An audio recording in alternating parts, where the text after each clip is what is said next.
हरे कृष्णा। श्रील प्रभुपाद की जय। श्रीमद् भगवद गीता अध्याय 2 श्लोक संख्या 5 से। गुरुन् हत्वा हि महानुभावान् श्रेयो भोक्तुं भैक्ष्यम् अपि इह लोके हत्वार्थकामांस्तु गुरुनिहैव भुञ्जीय भोगान् रुधिर प्रदिग्धान। इस श्लोक में काफी शब्द हैं जो थोड़े मुश्किल हैं, क्लिष्ट हैं, संधि हैं। जैसे गुरुन् अहत्वा 2 शब्द है ही, महानुभावान, फिर उसके बाद भैक्ष्यम अपि इह लोके, यहाँ फिर हत्वार्थ कामांस्तु गुरु निहैव भोगान रुधिर प्रतिग्धान।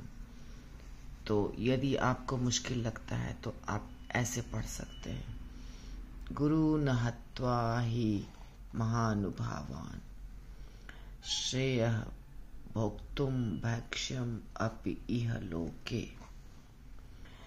हत्वार्थ कामांस्तु गुरुन इह एव भुञ्जीय भोगान रुधिर प्रतिग्धान। यदि आप अपने पुस्तक को लेकर बैठेंगे तो और आसानी से पढ़ पाएंगे। तो यहाँ अर्जुन बता रहे हैं भगवान कृष्ण को कि मैं कैसे भीष्म पितामह या अपने गुरुओं की हत्या करूँगा, और उसका ये कारण दे रहे हैं। पहले उन्होंने कहा कैसे हत्या करूँगा, और अभी कह रहे हैं कि हत्या करने से अच्छा है मैं भीख मांग कर खाऊं। यहाँ जो शब्द है भैक्ष्यम, भैक्ष्यम का अर्थ होता है भीख मांग कर। तो गुरुन् हत्वा, गुरुओं को न मारकर, ही महानुभावान, महापुरुषों को श्रेय अच्छा है क्या करना, भैक्ष्यम भीख मांग कर खाना। देखिए, ऐसे महापुरुषों को जो मेरे गुरु हैं उन्हें मारकर जीने की अपेक्षा इस संसार में भीख मांगकर खाना अच्छा है। हत्वार्थ कामांस्तु गुरु निहैव, हत्वा यानी मारकर, अर्थ लाभ की, कामान इच्छा से, क्योंकि मारकर धन प्राप्त होगा। तो उनको मारकर यदि हमें धन प्राप्त होता है तो क्या फायदा। तो इसलिए कह रहे हैं भले ही वे सांसारिक लोभ के इच्छुक हों, किंतु हैं तो गुरुजन ही। यदि उनका वध होता है तो हमारे द्वारा भोग्य प्रत्येक वस्तु उनके रक्त से सनी होगी। हत्वार्थ कामांस्तु, काम यानी भोग विलास की चीजें। तो किसी की हत्या करना इसलिए क्योंकि उससे हमें बहुत सारी भौतिक चीजें प्राप्त होगी और हम भोग करेंगे। ये शब्द का अर्थ है। यहाँ पे जो शब्द है वो ये बता रहा है, देखिए, रुधिर यानी ब्लड, खून, भोगान रुधिर प्रतिग्धान, यानी जो भोग विलास की चीज होगी वो उनके रक्त से सनी होगी। तो उनका वध करके यदि हमें भोग विलास की चीजें मिलती है तो वो तो उनके रक्त से सनी हुई होगी, है ना। तो इसीलिए भीख मांग कर खाना ज्यादा अच्छा है गुरु को मारने से, या भीष्म पितामह अर्थात हमारे जो दादाजी होते हैं, बड़े लोग होते हैं घर के, उनको मारकर यदि हमें राज्य प्राप्त होता है, धन प्राप्त होता है, तो उसको भोगने से अच्छा है कि हम भीख मांगकर खाएं। ठीक है। दूसरा है श्लोक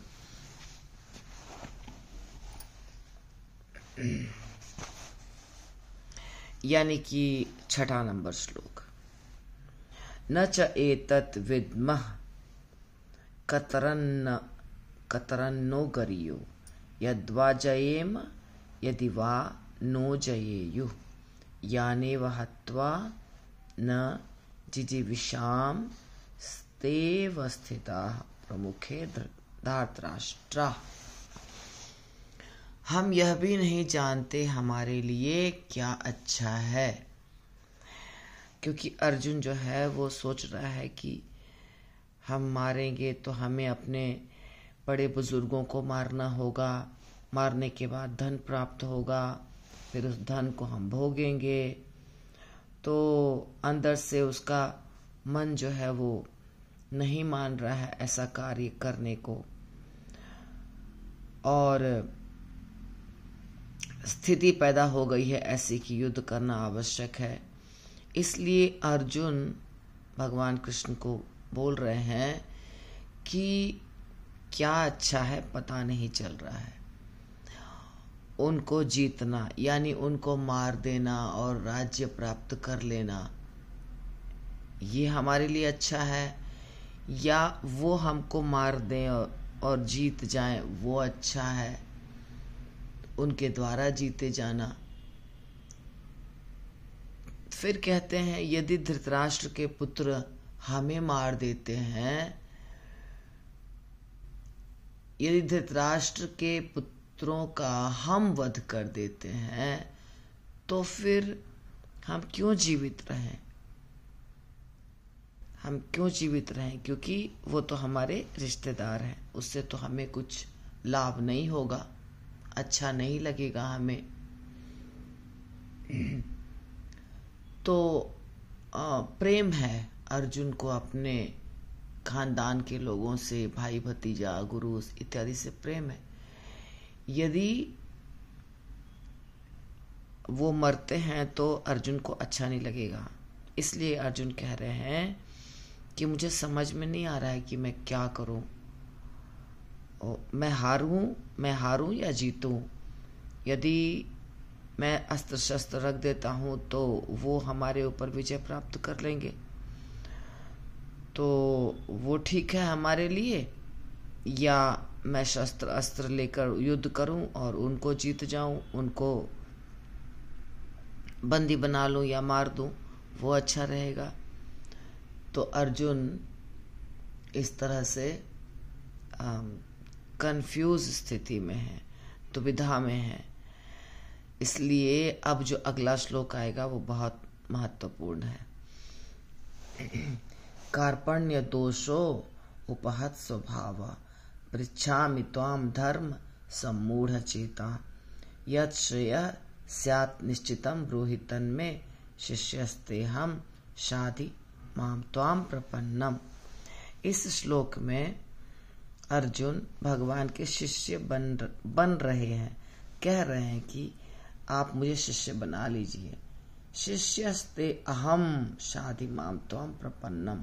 त्वाम यानी आप, भगवान कृष्ण, प्रपन्नम आपके मैं शरण में जाता हूँ, माम त्वाम प्रपन्नम मैं आपके शरण में जाता हूँ। शिष्यस्ते अहम मैं आपका शिष्य बन जाता हूँ।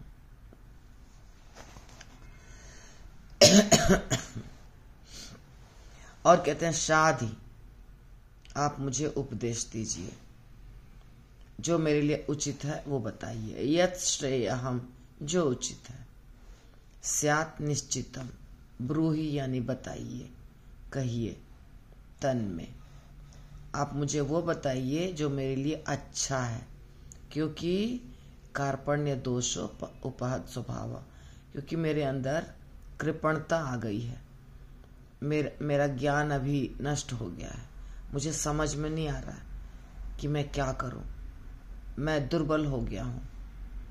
कृपण एक शब्द होता है, कृपण का यानी कंजूस भी होता है, पर यहाँ पे कृपणता को कंजूस धन वाला जो होता है कृपणता वो नहीं है, यहाँ ब्राह्मण का उल्टा कृपण होता है। अर्जुन अपना कर्तव्य भूल गया है, ऐसा प्रभुपाद लिख रहे हैं कि उसके कारण वो कृपण कहला रहा है।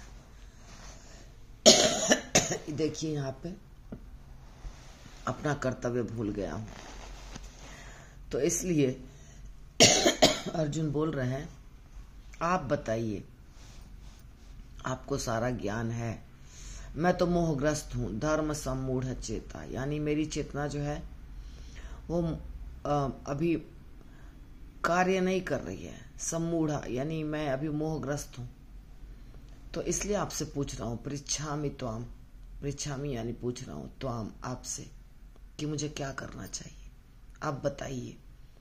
तो यदि हम किसी के सामने जाते हैं, उनसे पूछते हैं और वो हमको शिक्षा देते हैं, तो वो गुरु हो गए हमारे।